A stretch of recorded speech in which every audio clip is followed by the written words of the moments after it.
Hey there, it's Malcolm Saunders here. Just had another fantastic call you're about to listen to with Dr. Tanya Kelloway of Urban Roots Wellness. Dr. Tanya is a doctor of traditional Chinese medicine, and it was a fun, enlightening conversation about Chinese herbs. I asked her some very specific questions, things like, should you take tonic herbs when you get colds or flus?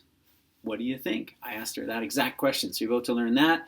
We also talk about the difference between single herbs and formulas. And she shares lots more information, including the legends of Heishu Wu. We talked about reishi. So this is a good one. Enjoy.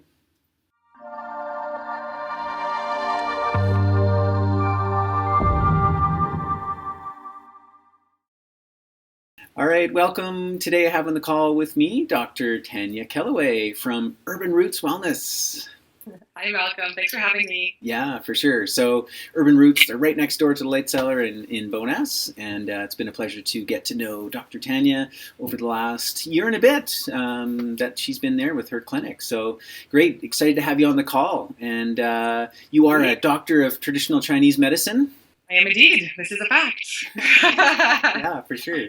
And we've been collaborating on some classes, bringing my knowledge of, the how of elixirs and just food preparation, combining that with Tanya's knowledge of Chinese tonic herbs. And it's been a good, fun time. So we're going to definitely, obviously, touch deeply into the world of Chinese tonic herbs. We'll cover off specific ones. Who knows where our conversation will go? But one of the kind of themes here, this theme of the show, it's like recreating your relationship with food.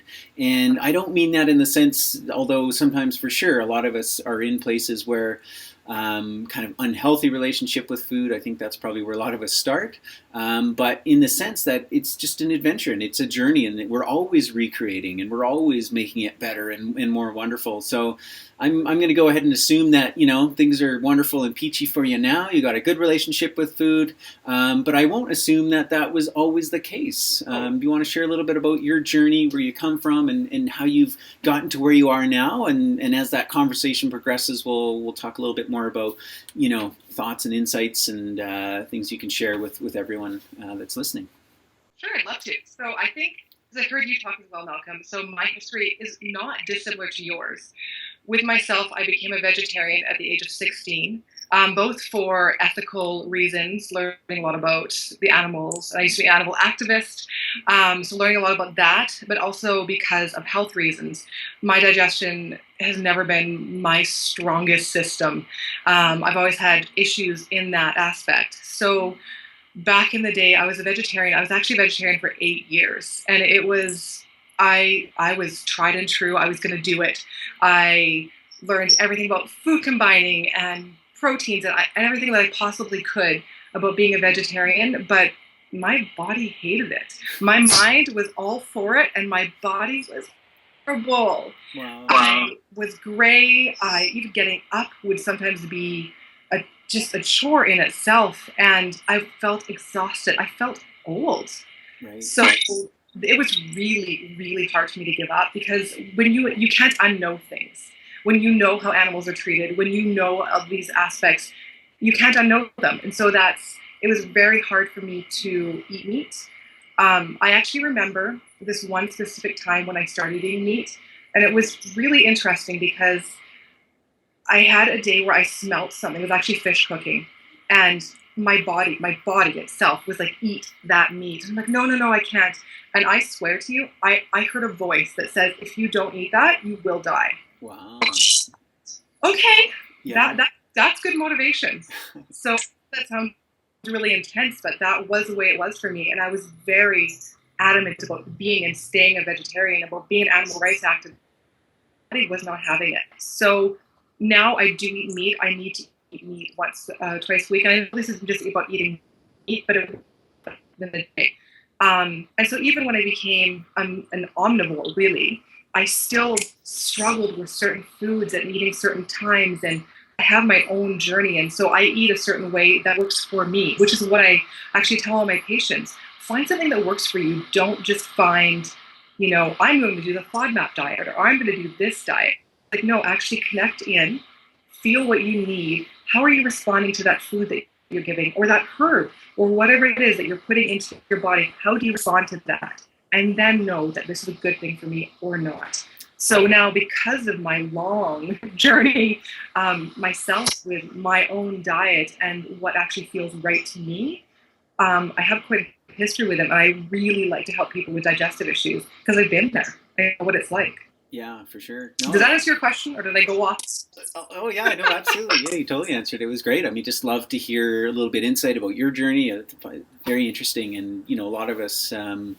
Yeah, it's very similar to my path as well. Like you mentioned, the kind of this ideological, theories of why I should be a vegetarian, becoming a vegetarian, and then experiencing. I mean, I remember like looking in the mirror and just going like, you know what? I'm supposed to be this health guy. I'm eating all these like healthy foods, but my complexion was pale, and why are all these other people around me like healthier when they're eating quote unquote like garbage or whatever? And yeah, there's a point where your biology really begins to speak to you. And I love what you're saying that as I'm big into this idea of intuitive eating, and that intuitiveness can come at those subtle signals. Like it's intuition to look at yourself in the mirror and go, my complexion's kind of gray. Like what's going on? Or every time I get up, I kind of get dizzy, right? And as well as I also had a similar experience where you get this loud voice. It's like you deny those small little signals for long enough, and it can come screaming at you. And yeah, that's really interesting to hear. Yeah, when I heard you talk about your story, I thought, isn't that fascinating? That was really, really similar to my own story. Yeah. But it's how here, right? So I would never deny anybody that, because those steps that were very difficult for us at the time are the reason that we're here. So now I'm grateful. It was just difficult to get here, Yeah, for sure.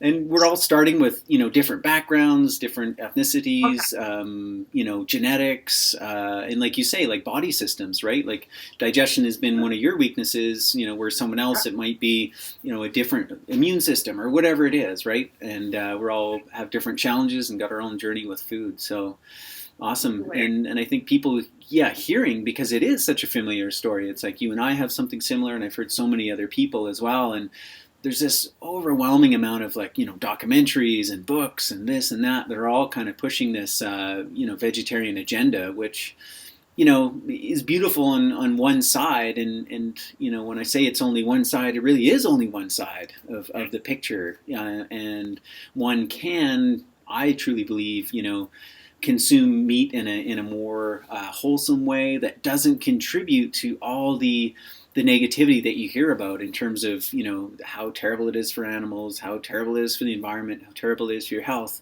That's the industrialization of our food system. And Absolutely. Some amazing producers that I've had conversations with, that they love their animals, they care for them, they treat them like they should be treated. And so with that, like even up to like the day that they leave their farm, they treat them with the utmost respect. So that I can firmly stand behind. And I feel the best I can about having to eat meat, because I still have this little background noise. It's like, oh, I wish I couldn't, but I also know I can't. So knowing these local producers who really do care, it makes all the difference in the world for me. Yeah. And what about from a TCM perspective? And we're going to use that abbreviation a lot. TCM, that means traditional Chinese medicine. So how does TCM view vegetarianism as an example? It was fascinating. When we were in China, I was in China with two vegetarians, and I pretended to be vegetarian sometimes because I didn't want mystery meat, and I just, I'm like, hey, no, this will be my vegetarian days again. Yeah. But so we're talking about Chinese medicine, which is why I'm referring back to China. They would say, oh, well, we're a vegetarian. And they would say, oh, are you Buddhist? Right. Oh, no. Well, then why would you not eat meat? It's so good for you. You should. So it's interesting because within the culture of China, Chinese medicine came from that. And so eating meat is a big aspect. Eating proper meats at proper times. Traditional Chinese medicine, I love the TCM diet. It is very specific to each person. So if you had more fire, you would be different than you had if you had more deficiency. So we could talk a bit about more that later if you'd like. but it's very, very specific to the individual, which is fabulous. But with eating meat, it's everywhere. They're from broths. They make beautiful bone broths, and they put herbs in it.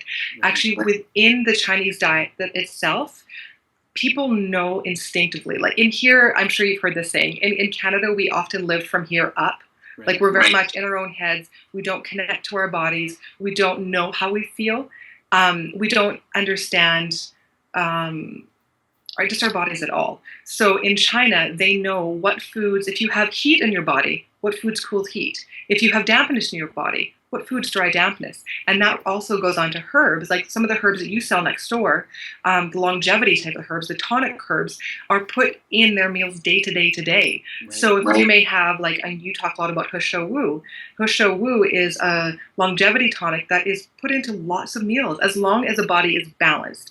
Because if the body is balanced, then you can go ahead with these longevity herbs that are used just day to day in the meals. And they're quite beautiful. You'll go into a restaurant and get this big, beautiful bowl of soup that has all these Chinese herbs in it. That's awesome.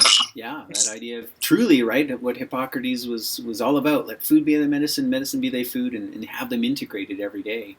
I just want to jump back to what you had said about, a TCM diet is really specific and customized to the individual. And I think that's perfect. That's ideal. And I think, along with an industrialization and our whole kind of modern food system, like everything, it's all about standardization, right? It's like even selling books and selling products and all this stuff, it's like the one size fit all, because how can we create one thing and have everyone consume it? And like we're seeing the effects of that. It doesn't work, and hence the intuitive eating. It's coming back to that individualization. And I just want to put in a caveat, and I think you would also support this sentiment. We're not always in the place to know. As much as I'm a firm believer in intuitive eating and following your heart and how do you feel and this and that, there's always a time and a place for a practitioner, for someone that's a little bit further down the path, of someone that's further removed from you, to kind of go, look, assess, and then really help, build that customized plan for you. And I'm sure you'll be able to speak on that. So, dive into that, like assessing someone's, constitution and this and that, and then really helping build that plan.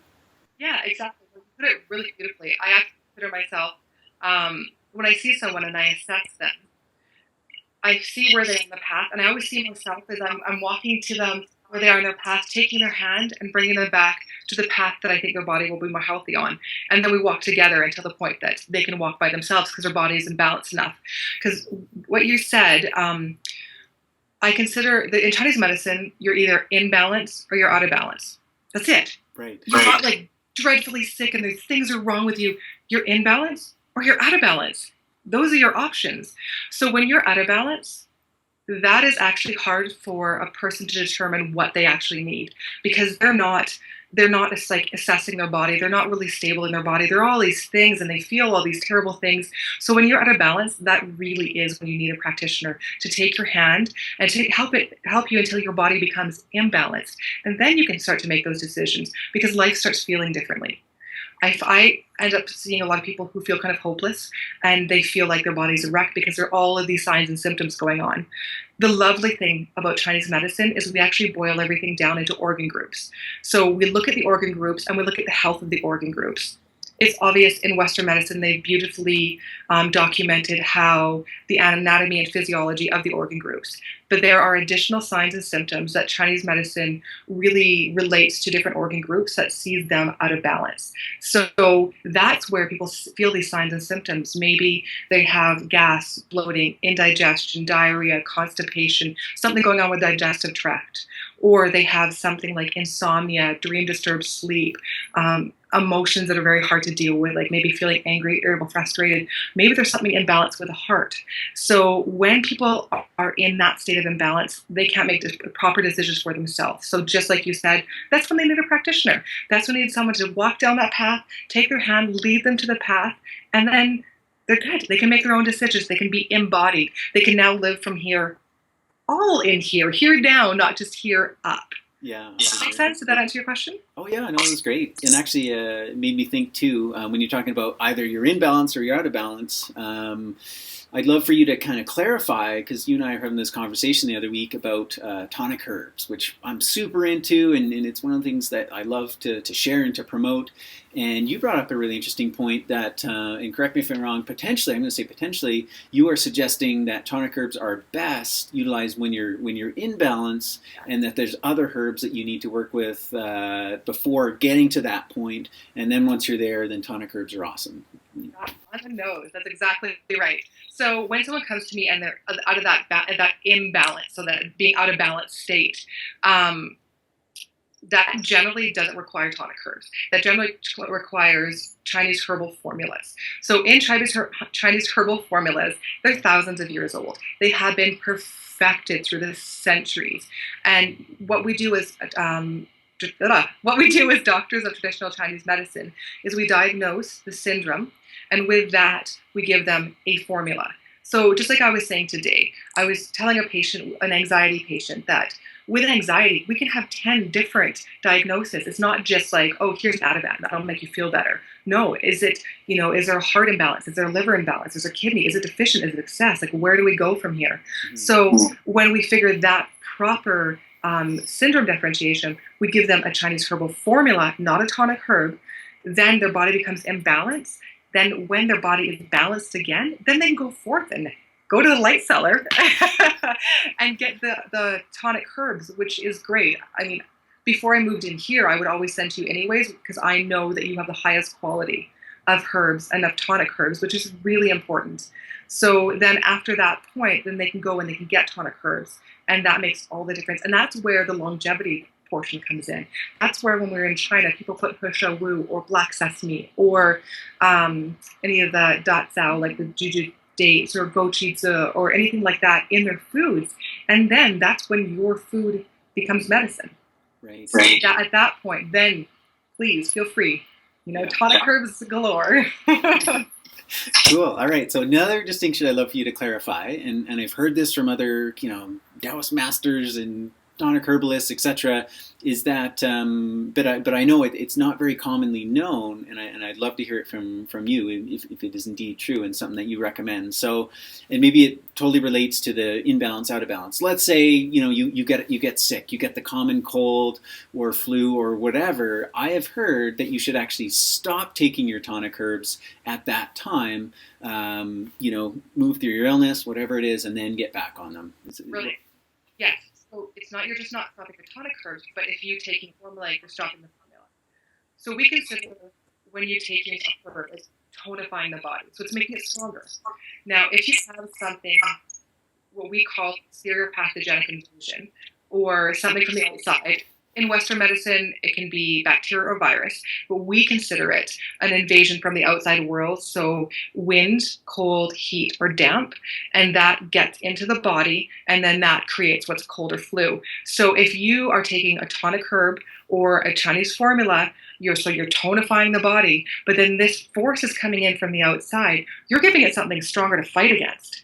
So when you have that larger fight going on, that does no one good. So you need to drop off your herbs that you're taking. You can actually take, though, they're amazing herbs to help relieve that cold or flu, and then you can get back on it after. But you're absolutely right. You need to be off of any herbs that you're taking when you have a cold or flu. Right. Okay, good. That's super important knowledge, because I know for me in the early days, I was like, okay, astragalus, reishi, this, that, like just started hitting it harder. And I would often wonder, just like, man, it just seems like this should be over, but it's dragging on. And then I heard that. Fight for them to experience, right? So, yeah. Yeah, no, cool. I mean, it's a great distinction, and because tonic herbs, they're cool, they're sexy, they're kind of like hip, and like you hear all the legends, and you just want to get on them, and they are fantastic. But there is a time and a place, in that sense. So exactly, and the right herbs for the right people as well, because if you have heat signs and you take a herb that causes more heat signs, then what happens? Right. Yeah. Yeah, and obviously the classic one that I've heard is very common in there is like a Korean ginseng, which is more fiery, not so good for a woman going through menopause, right? Oh no, they would not like that very much at all. It's like, the other one that isn't a herb, but most people do consume, it's wine. Wine, when you go through menopause, any kind of alcohol increases heat. So can you imagine a Korean ginseng and alcohol? Oh, they would be miserable. Yeah, yeah. I mean, it's ignorance, right? It's like we do the best we can with what we know. Yeah. But hence, I mean, that's why we got to self-educate. We got to listen to interviews, read books, see practitioners, and it's all. I have a rule that I always say: always ask someone who knows more than you. Don't ask your friends, family. You probably know the same amount, but always ask an expert. Yeah, totally. And I mean, the internet is just so fantastic for that. I mean, albeit one needs to be cautious that there are so many quote unquote experts out there. And also, self-diagnosing is pretty much impossible. Even for me, I can't diagnose myself. I'm too close. But even for somebody who has no background, then they're going online and like, oh my goodness, I have liver fire raised up. Oh, that's what I must have. And then they take a formula for it, a herb for it, and they didn't have liver fire raising up. Maybe they had kidney deficiency. But how are they going to know? They don't have the educational background that comes with it. So it's really hard. Ask an expert. And on that note, I'm curious, how many years does it take to become a DCTM or DTCM? Right. So it's a 4-year postgraduate program, and you can choose to go to China or not. I was there for 3 months, and you cycle through the hospitals there, which is fabulous learning. It's really fascinating to see where the medicine came from and why it is the way it is, and to see how much people really are more connected with their bodies there. Right. Their bodies and their communities. Yeah, interesting. Totally. Speaking on longevity, I know you mentioned it a couple of times, He Shu Wu, and I was like, we've got to tell the He Shu Wu story. So would you like to jump into that? Sure. So Mr. He was a very lonely, sad old man. And actually, here, wait. So just to back it up, so He Shu Wu, she mentioned it a few times, just kind of as a tonic herb, as in being in formulas. So this is one of the great, famed Chinese tonic herbs out there. It's a root, and that's maybe all the preamble that's needed. So, anyways, it has this legend behind it. Legend. It's legendary. Yeah. It is. So, like I was saying, this is a very sad old man named Mr. He, and he was sad because he never married or had children, and his hair was white. So you should know that in China, it's actually esteemed to have black hair, and to have black hair for your entire life. Mm-hmm. So when you see someone with white hair, it's actually less esteem. So he was older, he had white hair, he had no children, he bared no seed. And one day, he drank his problems away.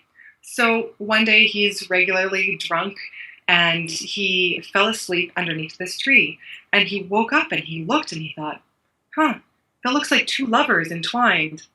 And then he had intuition. I should dig up the root, I should make it into a tea and drink it. And so he did. And then his hair became black again, and he became very, very fertile. And the ladies loved him.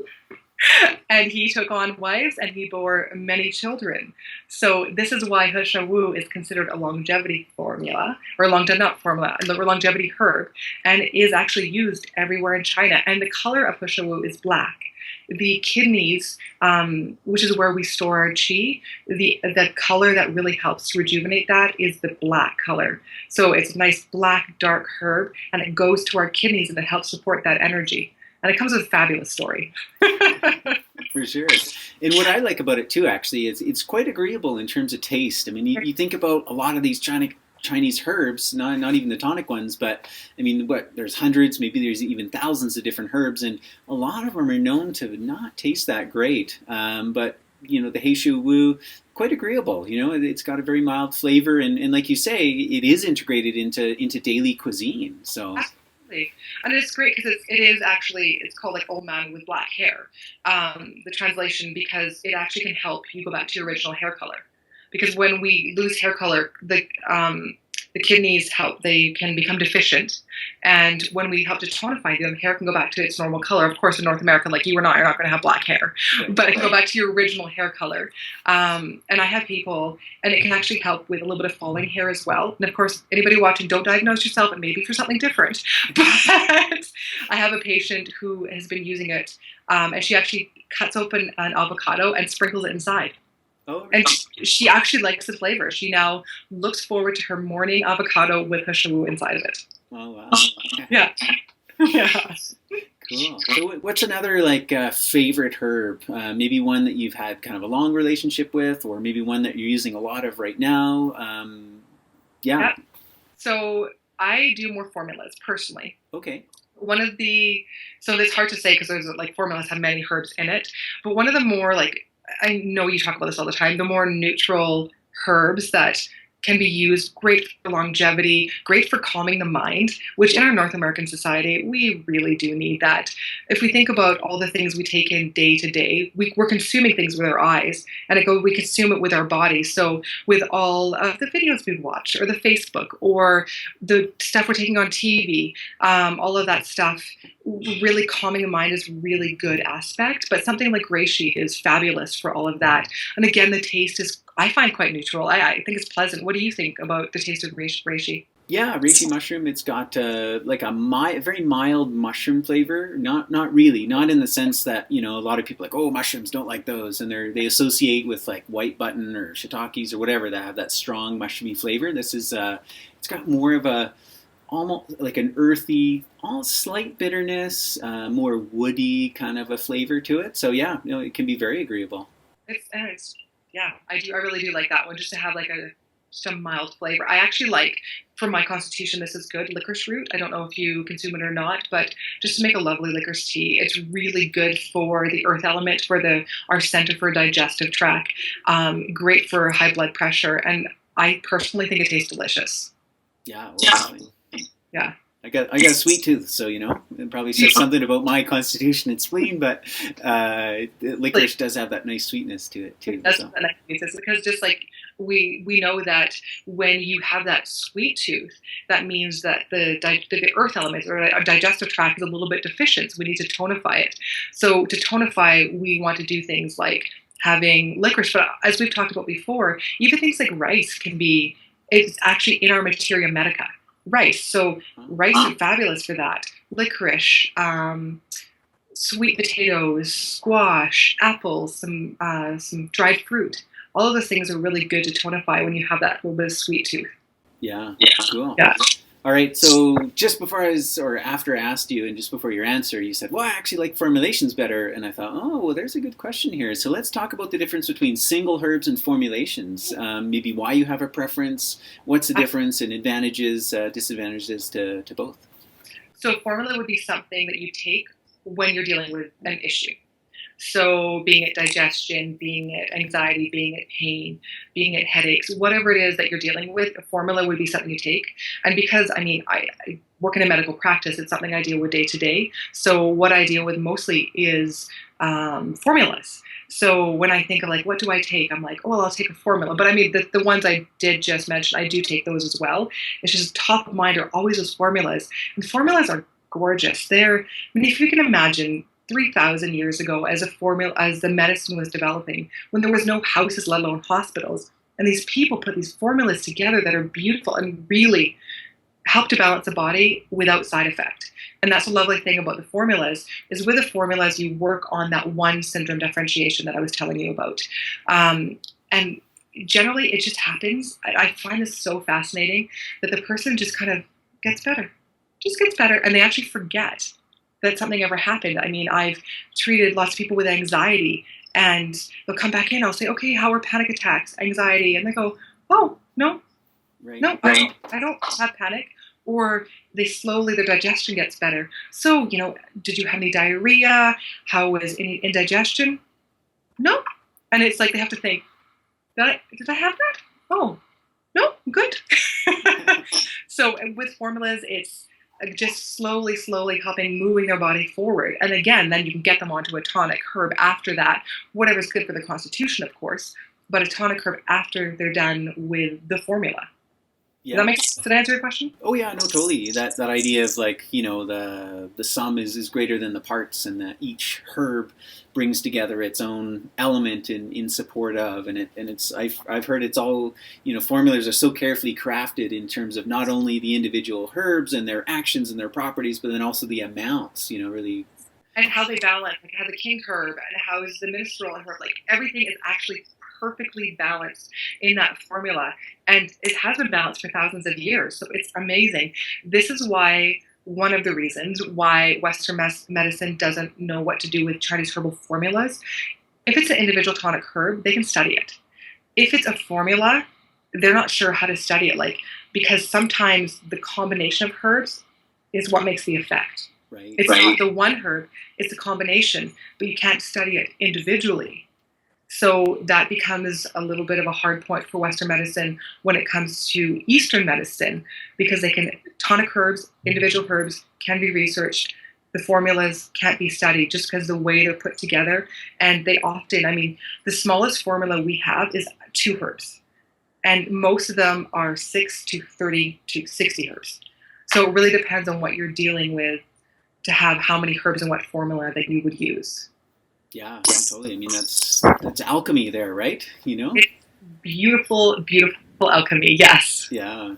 So I have to admit, I've been studying nutrition, food, etc., dabbling in the world of herbs. Chinese herbs always was very intimidating to me. And, I've had my own kind of journey of just letting go of that and just beginning to approach it. What is your kind of biggest recommendation for someone that's wanting to learn more and to really benefit from the world of Chinese herbs? Like, what's your recommendation to how to even approach that or get into it? I love that. Great question. So there are a bunch of books. Oh, I wish I had them on me. I have to just pull them out for you right now that you can look at. Actually, a great online resource is American Dragon. It talks about the individual herbs and it talks about herbal formulas, because a lot of us, we use online sources now instead of books. There are great books. I'll grab one of mine here. This is for the serious studier. This is not just common, because this is a big boy. Right. That's a big chunky book there. Yeah. And so this one's from Bensky and Bartlett, and it's Chinese herbal medicine. This is formulas and strategies. They also have a herbal book. Would this be more in depth? Are you looking for more junior than this?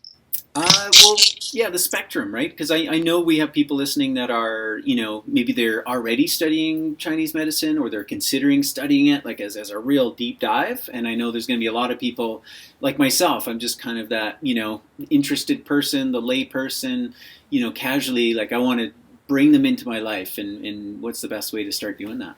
Yeah. God, I use textbooks, Malcolm. This is like the most difficult question you asked this whole time. This, honestly, like something like this is what I do. Yeah. No, it's true. That is the difference between the professional, the practitioner, and the layperson, right? Is like you went to school for, 4 years to study it. And I've been practicing for 7. So I read textbooks. I'm kind of a geek. Yeah.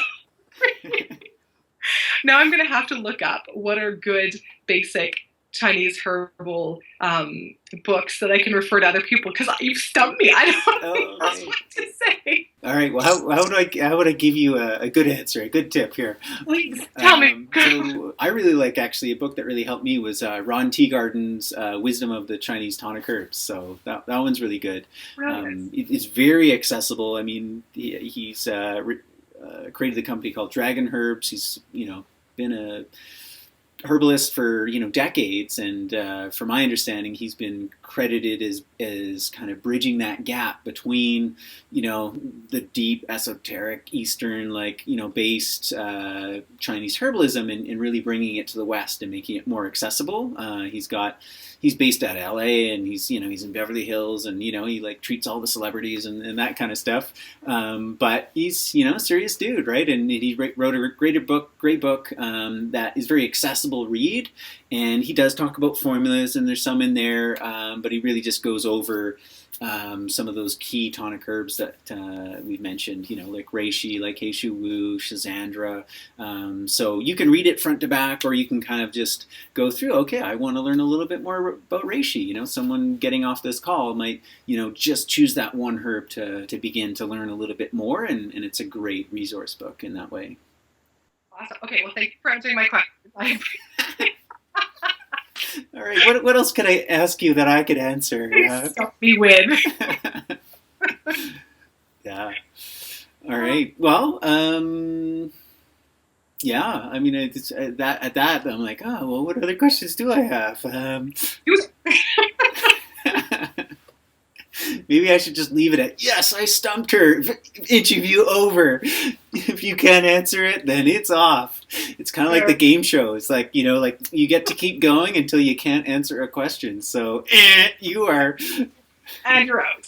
Yeah. Yeah. No, it's good. I mean, I want to make these interviews. I mean, everyone has busy lives. We're running here and there, and our attention spans, they say, are kind of decreasing. This is not a 90-minute interview.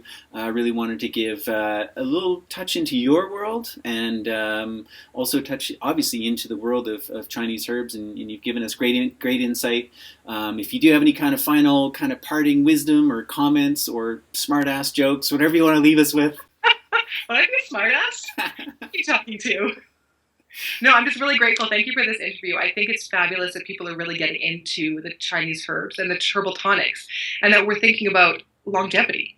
Like when in our history in Canada did we ever think about longevity? And it's such a beautiful thing, and there's so much we can do. So yeah, thank you so much for this interview, and thanks everybody for watching. Cool, or listening, because we'll have it available on audio as well. So, yeah, no, and just on that, that's a really interesting comment. Like as Canadians, as North Americans, like as a culture, like that's interesting to think about. We don't really do we? I mean, only in recent times have we thought about longevity. Where, I make obviously in Eastern cultures it's been more that predominant focus, and naturally they've created a whole culture around that, and a medical system and a study of herbs that supports that. Absolutely. That's quite beautiful over there. It's really integrated into the system. So it's, when we were there, we could see what we learned. Yeah. And it's something that we can do in North America, so I'm so happy that it's actually coming here. Yeah, right on. Okay, well, cool. Well, thanks for joining us, and people can find you how? Oh, so they can Google Urban Roots Wellness Center. They can email me if they have questions at Dr. Tanya at URWell. So it's you as in URWell.ca. Yeah, and then doctor with a dot after the DR, or no? Just a DR. Yeah. Thank you for DRTANYA. Yeah. All right. Okay. Great. Cool. All right. Welcome. Well, yeah. Right on. And thanks for being on. And we look forward to chatting again soon. So much. Okay. Bye. Right on.